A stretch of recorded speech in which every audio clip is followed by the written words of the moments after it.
सबको जय मसीह। फिर से एक नए एपिसोड में आपका स्वागत है। पिछले एपिसोड में बपतिस्मा नहीं लेने वाला क्या स्वर्ग नहीं जाएंगे, इसका जवाब दे रहे थे। ये लोग एक और सवाल करते हैं। मन फिराव प्राप्त करने के बाद बपतिस्मा का उपदेश सुना और समझ भी लिया, लेकिन बपतिस्मा लेने से इनकार कर दिया। वो व्यक्ति मर जाएगा तो उसका स्थान कहाँ होगा? उसके लिए बाइबल का एक वचन जो प्रकाशित वाक्य 21 का 8 पढ़ने से मालूम हो जाएगा। प्रकाशित वाक्य 21 का 8, पर डरपोकों और अविश्वासियों और खिलौनों और हत्यारों और व्यभिचारियों और टोनों और मूर्ति पूजकों और सब छूटों का भाग उस झील में मिलेगा जो आग और गंधक से जलती रहती है। ये दूसरा मृत्यु है। बपतिस्मा लेने से इनकार करने वालों को यहाँ पर पहले बताया है। डरपोकों, जो सच्चाई जानने के बाद उसे इनकार करता है। उसका कई कारण हो सकता है अपना परिवार वाले या रिश्तेदार है उसे त्याग दे, समाज से अलग करने का डर, कलीसिया से मेंबरशिप हटाए जाने का डर, कलीसिया से निकाल देने का डर। इन सब डरों के कारण बपतिस्मा से इनकार करता है। इधर साफ रीति से लिखा है, डरपोकों का स्थान नया यरूशलेम या सियोन में नहीं है, नया स्वर्ग में नहीं है, बल्कि उनका स्थान उस झील में है जो आग और गंधक से जलती रहती है। डरपोकों और अविश्वासियों और खिलौनों और हत्यारों और व्यभिचारियों और ठोनों और मूर्ति पूजकों और सब छूटों का भाग उस झील में मिलेगा जहां पर आग और गंधक जलती रहते हैं। केवल डरपोक नहीं, उनके साथ में और भी लोग हैं। कौन है? अविश्वासियों, खिलौने काम करने वाले, हत्या करने वाले, व्यभिचार करने वाले, जादू टोना करने वाले, मूर्ति पूजा करने वाले और इनका जैसे झूठों का भाग उस झील में मिलेगा जहां पर गंधक और आग जलती रहती है। लोग एक और सवाल करते हैं बपतिस्मा के बारे में। दूसरा सवाल ये है, शिशुओं को बपतिस्मा देना सही है? शिशुओं को बपतिस्मा देना सही है करके मानने वाला 2-3 बातों को बताते हैं। उन लोगों का क्लेम है, उनका पहला बात यह है, पुराने नियम के समय में शिशु के जन्म के 8वां दिन खतना करना है, ऐसा एक व्यवस्था था। उस खतने के बदले में आप ही शिशुओं को बपतिस्मा देता है। ऐसे उपदेश देने वाला अभी भी है।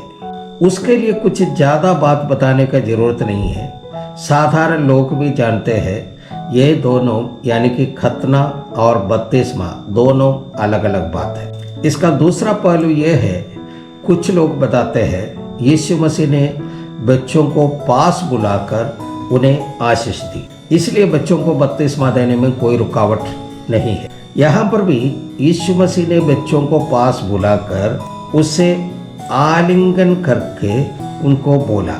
किसको बोला है? वहाँ पर जो लोग इकट्ठा थे उनको बोला है, परमेश्वर के राज्य ऐसे लोगों के लिए है बोलकर उन्हें आशीष दिया।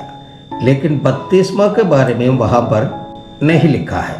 इसका तीसरा पहलू यह है, बाइबल में अलग अलग जगह पर लिखा है परिवार समेत बपतिस्मा लिया है। उनका सवाल यह है, क्या परिवार में बच्चे नहीं आते? उन वचनों को पहले देखते हैं। प्रेरितों का किताब का 16 अध्याय 14 और 15 वचन। और लुदिया नाम युवाथिरा का नगर की बैजनी कपड़े बेचने वाली एक भक्त स्त्री सुनती थी और प्रभु ने उनका मन को खोला ताकि पौलुस की बातों को वो चित्त लगाए। और जब उसने अपने घराने समेत बपतिस्मा लिया तो उसने विनती की कि यदि तुम मुझे प्रभु की विश्वासनी समझते हो तो चलकर मेरे घर में रहो। और वह हमें मनाकर ले गई। दूसरा वचन में लिखा है, प्रेरितों का किताब 16 का 32 और 33 में, और उन्होंने उसको और उसके सारे घर के लोगों को प्रभु का वचन सुनाया और रात को उसी घड़ी उसने उन्हें ले जाकर उनके घाव धोए और उसने अपने सब लोगों समेत तुरंत बपतिस्मा लिया। पहला में लुदिया और उनके परिवार, दूसरा में कारागृह का दरोगा और उनके घराने। सवाल इनका सही है, परिवार और घराने में बच्चे भी तो शामिल होते हैं। इस बात में कुछ दम है, इसलिए इसका जवाब विस्तार से देना जरूरी है, अनिवार्य है। एक लौकिक उदाहरण आपको बताते हैं, उसके बाद फिर वचन में हम आएंगे। कुछ साल पहले जब चुनाव का समय, सारे पार्टियों का उम्मीदवार जैसे और लोगों के पास वोट मांगने जाते हैं, वैसे ही मेरा घर में भी आया। जो किराए का मकान में रहते थे उसी घर में भी आया। हर एक उम्मीदवार यही कह रहे थे कि आपका परिवार का पूरा वोट हमें देना। मतदान का दिन आया, हम परिवार मिल मतदान केंद्र में चला गए, पर्ची के लिए लाइन में खड़े हो गए। मेरा बारी आया, पर्ची लिखने वाला पूछा, नाम बता दिया, उम्र पूछा, उम्र बता दिया, पिता का नाम पूछा, पिता का नाम बता दिया, एड्रेस पूछा, एड्रेस बता दिया, हमें पर्चा मिल गया। अगला नंबर मेरा पत्नी का था, उनका भी सारी जानकारी प्राप्त करने के बाद उनको भी पर्ची मिली। उसके बाद उनका सारा मैंने मिला। मेरा बेटा पीछे खड़ा था, मैंने बोला अगला नाम लिखिए। उन्होंने पूछा नाम, मैंने बोला डीनो डेविड। उम्र 10 साल। पर्चा काटने वाला मुझे देखने लगा और बोला आपको नहीं पता कि 10 साल का बच्चे का मतदान नहीं कर सकते हैं? तो मैंने बोला आप वोट मांगने के लिए आया था तो आपने क्या कहा था? पूरा परिवार का वोट देना है। ये मेरा बेटा है, मेरा परिवार का हिस्सा है।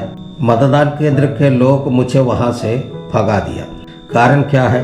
मतदाता का कम से कम उम्र 18 साल तक तय किया हुआ है, इसलिए उस उम्र वाले व्यक्ति ही मतदान कर सकता है। इस संदर्भ में मैं एक उल्टा सवाल करना चाहते हैं, जिसका बच्चा नहीं है वो परिवार के रूप में गिना नहीं जाएगा? इसका वर्णन बाइबल में किया है। हम लोग उत्पत्ति का किताब में आते हैं, उसका 50वां आयत का 8वां वचन। और यूसुफ के घर के सब लोग और उसके भाई और उसके पिता के घर के सब लोग भी संग गए, पर वे अपने बाल बच्चों और भेड़ बकरियों और गाय बैलों को गोशेन देश में छोड़ गए। यहाँ पर ख्याल दीजिएगा, यहाँ पर लिखा है बाल बच्चों को गोशेन देश में छोड़ गए, फिर भी वही लिखता है, फिर भी यहाँ लिखा है यूसुफ के घर के सब लोग, उसके पिता के घर के सब लोग, जबकि बाल बच्चा उनके साथ में नहीं है। एक और वचन पढ़ते हैं, दूसरा शामुएल का 3 अध्याय का 1 वचन। शाऊल के घराने और दाऊद के घराने के मध्य बहुत दिन तक लड़ाई होती रही, परंतु दाऊद प्रबल होता गया और शाऊल का घराना निर्बल पड़ता गया। यहाँ लिखा है शाऊल का घराने और दाऊद के घराने के मध्य बहुत दिन तक लड़ाई होती रही। शाऊल के घराने और दाऊद के घराने मतलब ये नहीं कि अभी जन्मा हुआ बच्चा भी तलवार लेकर के युद्ध में चला गया।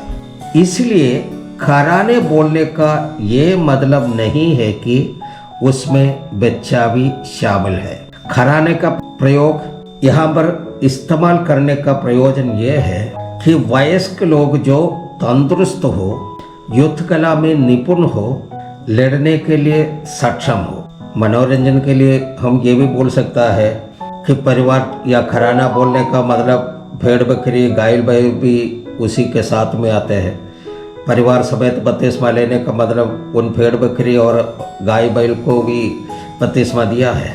नहीं। हमारे हाथ में जो बाइबल है ये इसका एक खासियत है कि उसमें परिवार या जनसमूह की बात जब करते हैं या लिखते हैं तो स्त्रियों, बच्चों और बुजुर्गों का जिक्र नहीं करता है। उदाहरण के लिए कुछ वचनों को यहाँ पर बताना चाहते हैं। निर्गमन का पुस्तक का 12वां आयत उसका 37वां वचन। तब इस्राएली रामसेस से कूच करके सुक्कोत को चले और बाल बच्चों को छोड़ वे कोई 6 लाख पुरुष प्यादे थे। मूसा ने फिरौन के कब्जे से यानी मिस्र से निकाल कर लाया हुआ लोग मेरे हिसाब से करीब 42 लाख थे। 6 लाख पुरुष, माता पिता 12 लाख, बच्चे। जैसे इंदिरा गांधी का समय में एक स्लोगन हुआ करता था, हम दो हमारे दो। उस समय में ऐसा कुछ बात नहीं था। उस समय 8, 10, 12 बच्चा हुआ करता था। लेकिन हम यहाँ पर कम से कम एक परिवार में 3 बच्चों का हिसाब से जोड़ते हैं तो भी 18 लाख, कुल मिलाकर के 6 लाख पुरुष है, माता पिता 12 लाख है और बच्चे 20 लाख है। सब मिलाकर के करीब 42 लाख लोग उधर से मिस्र से निकला था। लेकिन वहाँ पर किताब में लिखा क्या है, बाइबल में लिखा है 6 लाख पुरुष।